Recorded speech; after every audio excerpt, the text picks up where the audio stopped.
Hello. I'd like to thank you all for coming here today to join us in celebrating the life of Ron Bagby. You may have known him as a classmate, a co-worker or boss, a deacon or elder at your church, an uncle, grandfather, or maybe even a great-grandfather. I not only knew him as my dad, but also as my Y Indian Guides chief, my Cub Scout troop leader, and my soccer, track, and baseball coach. But more than anything, I knew him as the man who regularly woke me up at 7:30 on Saturday mornings and made me go mow the lawn. I mean, really. He knew I stayed up late. Just do it before it gets too hot. It's just so stupid. Cut. Ronnie Bagby came into this world on April 9th, 1941, and was a happy, very well-fed little boy. So well-fed, in fact, that he never left the house without a pocket full of Cheerios, pictured here, which he called Little Donuts. Ronnie had an idyllic childhood in Slayton, Texas with his big sister Jan, parents Johnny and Lula, and a slew of doting aunts, uncles, and friends. He inherited his great sense of humor from his mother, and the two would get into a lot of good-hearted mischief together. Like the times when Lula would goad Ronnie into whistling at that pretty little ward girl who lived a couple of blocks away as she would walk by their house. Never one to walk away from a dare, Ronnie would whistle and then immediately hide. Lula would laugh and that pretty little ward girl would go on her way, never quite sure of what to make of the whole thing. Now you see, this is a literary device called foreshadowing. I used it because I'm a writer. Well, not just a writer. My mom says I'm a very gifted writer. Cut! This isn't about you. You're just jealous.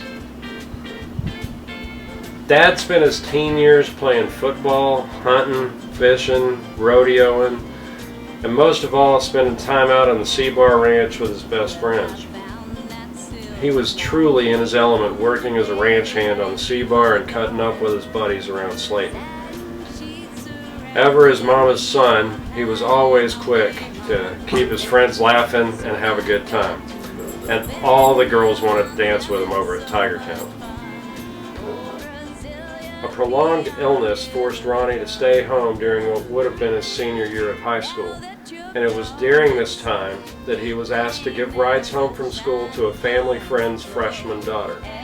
Always a gentleman, Ronnie of course obliged. When he got to school and the girl got into his car, he immediately recognized her. It was that pretty little ward girl who he used to whistle at. I guess those rides worked out okay, because Nita Ward would spend the next 60 years being Ronnie's girl. They were married on August 18th, 1962, and she's right over there. Hi, Mom. Dad only had two dreams back then: to be married to my mom and to be a cowboy on a range. With dream number one achieved, the newly married Red Raider buckled down and made the best grades of his collegiate career at Texas Tech. Majoring in ranch management and horticulture, he thought he had everything figured out.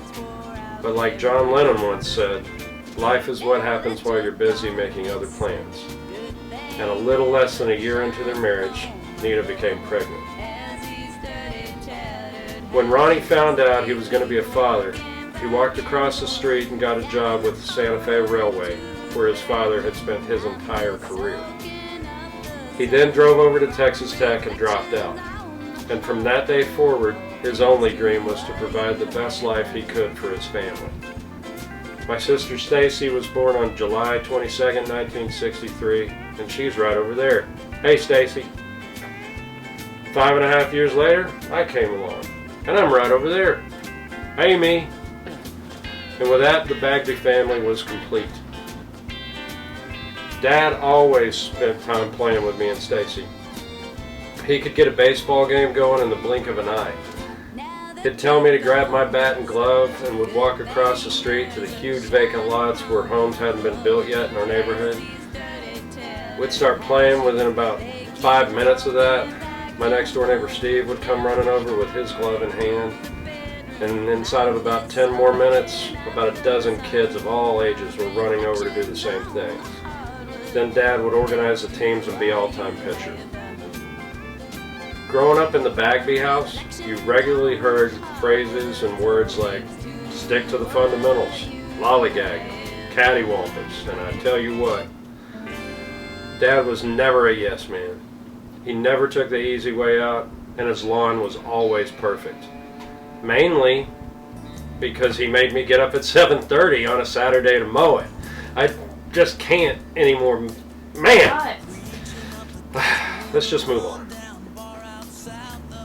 Character wasn't just important to Ron Bagby. It was everything.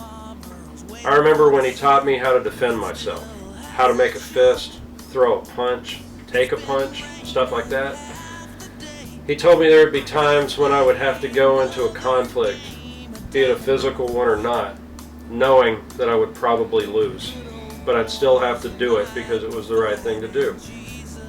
I've had to do that a few times in my life, and it completely sucked. But I'll always be thankful for learning that lesson and proud that I did it. Dad was a good teacher, and he expected a lot from me as his student. When he taught me to shoot, he'd set up cans to shoot the same way a lot of people do. But hitting a Pepsi can with a pellet gun at 50 feet wasn't the goal. Ron Bagby wasn't satisfied until you could hit the inside of the P or dot the I in the Pepsi can from that same distance. When he taught me how to fish, he took me in the backyard with a rod and reel. Again, it wasn't about making a successful cast to the back corner of the yard. Instead, he put a coffee can over in that back corner, and you needed to hit it 10 times in a row. Then you were ready to go fishing with Ronnie Bagby. Dad was also a really good driving instructor. He taught me how to drive one morning after pheasant hunting on some farmlands around Hereford, Texas. He showed me the basic mechanics of driving his old pickup. The pressure to use on the pedals, adjusting your mirrors, always use your blinker, stuff like that. He then asked if I wanted to drive a little bit. When I did okay at it, he asked me if I wanted to follow his directions down these dirt farm roads and take us to the highway. Nervous and excited, I followed his instructions and I got us safely back to Highway 60 and pointed straight towards Amarillo. When we got home, I proudly told Mama what I had done. Inexplicably, she didn't seem to be proud or excited. For some odd reason, Mom was troubled by the fact that my father had let her 8-year-old son drive a truck. He tried to ease her concerns by telling her that I did really well. I just had to stand up on the floorboard instead of sit, because that would have been silly for an 8-year-old to do. Overall, Mom was nonplussed. But I really pulled a lot of cool points with my second grade classmates when I told that story to them. Thanks for that one, Dad. Of course, as I grew as a person, I developed interests and passions of my own. Eventually, I uttered the words that no parents ever want to hear. I want a drum set. With that in mind, my father and I definitely had our differences. How does a grounded, pragmatic man like my father have a head-in-the-clouds punk rock type son who writes song lyrics instead of doing his homework every night? God only knows. Well, God and Dad, by now, he's had to have asked. Growing up, I wanted drum lessons. Dad wanted to send me to rodeo clown bullfighting school. I wanted to immerse myself in music. Dad wanted me to improve my golf game because some of the best deals are made on the golf course. And he wasn't wrong. It was just wrong for me. But for all the times we butted heads and disagreed over the years, those aren't the times that I remember the most. What I remember is that when I was 8 and had a severe head injury that required brain surgery and spending weeks in the hospital, it was my father who I saw every night, all night long, in a chair beside my bed. He would then turn around and put in a full day of work in Santa Fe. He never complained about it, and he never missed a night. And years later, as an adult, when I was diagnosed with major depression, likely due to the long-term side effects of that same head injury, when I was at my lowest, suicidal, completely out of hope, barely able to get out of bed, let alone just get over it, it was my father who didn't judge me, who went to the bookstore and bought a stack of books on understanding and helping with depression. It was him who got me in touch with Texas MHMR to get the proper treatment plan. He never made me feel weak or lazy or less than him. He only made me feel safe and at home. I'll never forget that. So again, the question, how does a down-to-earth, pragmatic kind of guy ever bond with a son who devoted his entire life to being a touring drummer? Well, it turns out that part was simple, because I've applied every lesson my dad ever taught me to my drumming and musicianship. Dotting that I on the Pepsi can with a pellet rifle became playing a groove while maintaining a solid tempo without a metronome. Casting a lure into a coffee can across the yard smoothly became how to play a smooth Bakersfield shuffle without a hitch. I've become the musician who believes that arriving 5 minutes early is actually being on time. I constantly practice my fundamentals so that my playing doesn't get all cattywampus at a gig. If you knew Ronnie Bagby, you knew that you could count on Ronnie Bagby. I doubt you can think of a time when he's ever let you down. As his son, my daily goal is to live up to his example as a person on which those around me can trust and rely. In my life, it's not about being the most naturally gifted drummer. It's mainly about being the one who always does their homework, shows up on time, and listens to those around you. I guess, really, I'm just trying to be the Ron Bagby of drummers. And over the past 10 years or so, my dad and I developed a very strong relationship that overcame any past frictions. We understood each other, and I didn't take our relationship for granted, and neither did he. We didn't leave a single word unsaid between us. It means the world to me that a couple of years ago, Ronnie placed a photo of me that was taken backstage at the Ryman Auditorium in Nashville on his mantle.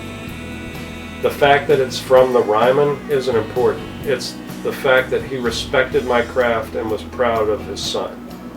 By the way, I had my hat in this photo made with cutter bumps to honor him and his days at the Seabar Ranch, riding cutting horses and living his dream as I was living mine. Only a true, real cowboy will understand that reference, and that's why I did it. In the end, I can say the greatest gift my father gave to me was closure.